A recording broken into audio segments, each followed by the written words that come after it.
תירגע, קודם כל תנשום עמוק. אני רואה שבאת בקריז.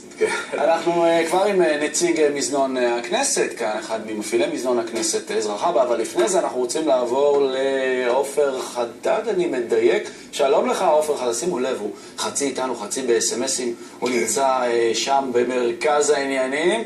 עופר ריקו, אתה שימו לב, כך נראה כתב רגע לפני שידור. הוא לא שומע אותך. אנחנו יכולים לתאר, אבל מה קורה? שימו לב, הוא אוסף הרגעים האלה לפני שידור חי, אלה רגעים או של התקף לב קל, או שהמוח, כאילו בתקופה שעבדתי בחדשות, אתה אוסף נתונים ואומר, מה אני אגיד עכשיו? אין לי מה להגיד, מה אני אמציא, מה אני אומר, וזה מין רוטינה כזו, זו דינמיקה. אבל זה עובד, הוא תכף יחזור אלינו, בוא נדבר בינתיים. מה שלומך? אני מצוין, ואתם? אנחנו בסדר, אתה רואה את פדל, אתה יכול לדרום. אתה מהמזנון בכנסת. אנחנו מחברת הקרטינג סודקסו שנותנת שירותי הסעדה בכנסת. כמה שנים אתה מאכיל חברי כנסת? אנחנו זכינו במכרז לפני כחצי שנה, 8 חודשים. אז אתה כבר יודע לאפיין איך אוכל איש ימין ואיך אוכל איש שמאל? לאן אתה מכניס אותי? לנקודה מדויקת. לא, זה לא רע, איש ימין אוכל ככה, איש שמאל, או שהם אוכלים אותו דבר.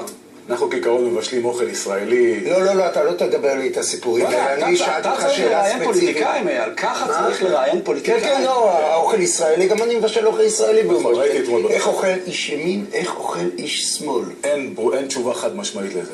למה? כי זה אותו אדם? כי האוכל במזנון הכנסת אמור לקלוע למרב טעמים. אין דבר כזה ימין שמאל באוכל.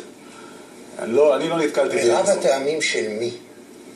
אנחנו מנסים לפגוע, מה שנקרא, בטעם העיקרי. שאתה חשבת איזה אוכל לעשות.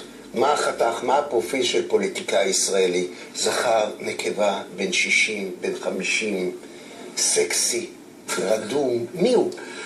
הישראלי, לא הישראלי, הפוליטיקאי הישראלי בעצם מייצג את האזרחים הישראלים, כמגוון הדעות, ככה מגוון הטעמים. וקשה מאוד, או מאוד לא פשוט, לפגוע בטעם העיקרי של חברי הכנסת בכלל. מהו הטעם העיקרי? הטעם העיקרי הוא טעם שמנסה להיות בטעם הים תיכוני, בוא נגיד, שזה... יש תבלין מוביל? כן, יש תבלינים מובילים. איזה? יש הסבי טיבול, שמן זית, אנחנו... לא, אתה תגיד דברים ספציפיים, אתה לא תגיד דברים... אם לא תיתן להם תשובות, הם יוצאים לך... הבנתי. אנחנו לא עובדים פה, אנחנו חדשים פה. אתם רק צריכים להבין שחברי הכנסת יחסית במשכן, שבאים בחדר האוכל, הם לא הרוב. יש הרוב, זה באים מבקרים מחוץ לכנסת. איזה חבר כנסת הכי מתלונן על האוכל, הכי לא שבע רצון? אין דבר כזה. לא, זה לא קשור. אייל, לפינה תיקח אותו. אין דבר כזה, אין דבר כזה. עם מי אתה רב שם? אני לא. עם מי אתה מחייך אליו ורוצה להרוג אותו? אין אף אחד כזה. אין אף אחד. עם מי היית רוצה להתחתן? אני כבר נשוי עם 4 ילדים. אתה רוצה שאשתי טניה... מי אתה רוצה תכעס עליי עכשיו? לרגש את הלב שלך? את האמת, מי שמרגש אותי זה החברים שנוגעים בנושאים החברתיים, בנושאים גם הישראלים, ואני מתחבר לזה.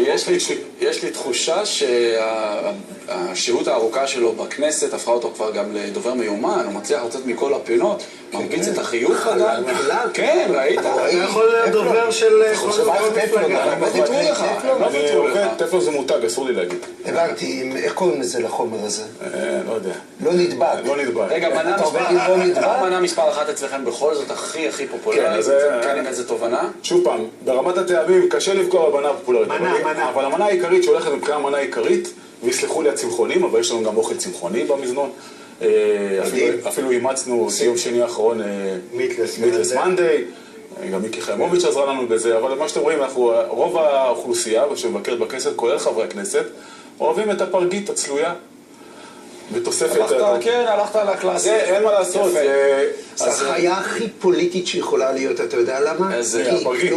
היא 0-0, יכולה להיות הכל. הפרגית. כן, בטח. גם אתם סובלים מאנטיגונית? בתוספת... הלכת על הקלאסי. אין מה לעשות. זה החיה הכי פוליטית שיכולה להיות, אתה יודע למה? הפרגית. היא 0-0, יכולה להיות הכל. הפרגית. כן, בטח. אז הם נותנים... זה לא להגיד כלום. עזרא, יצאת בשלום. אני באתי לעשות שלו. יצאת בחייה, אנחנו עוד... ושימו לב, הביאו לנו כאן קאפקייקס.